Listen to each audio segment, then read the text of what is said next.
It is July 2nd, 2025. This is the paddock we just moved the sheep out of, and you can see they hammered it. They were in here for far longer than we would like. They went, what it would be just under 3 weeks now.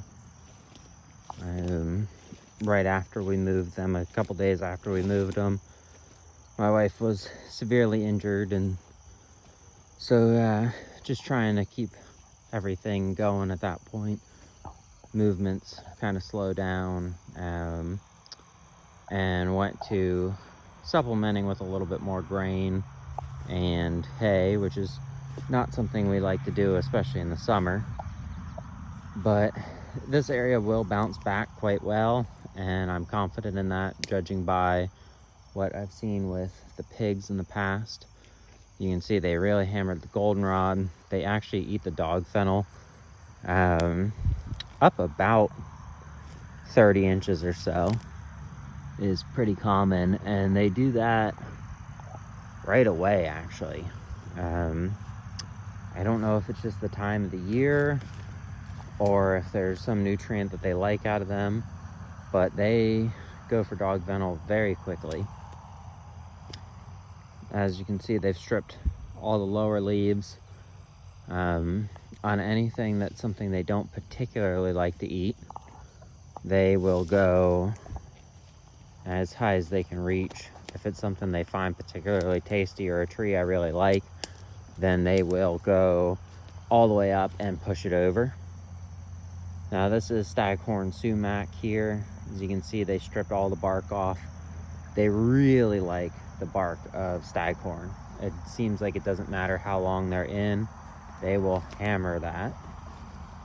The salt bush is getting quite tall. It's actually a small bird's nest in here from last year.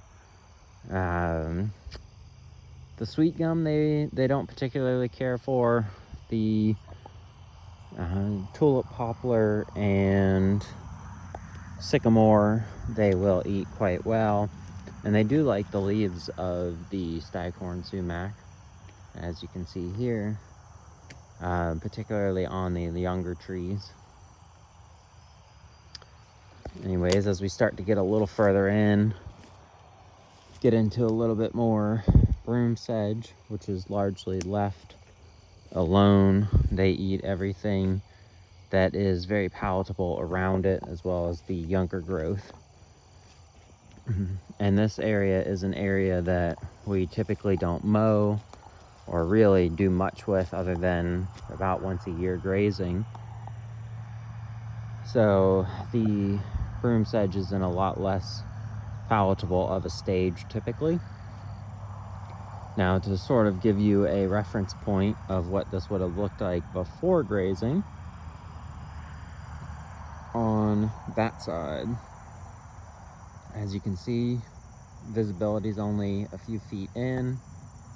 A lot of goldenrod and other things that are kind of leafy but low. They really hit that quite well, and they have decimated the ground cover in a lot of these areas. And I'll go ahead and blow seed in.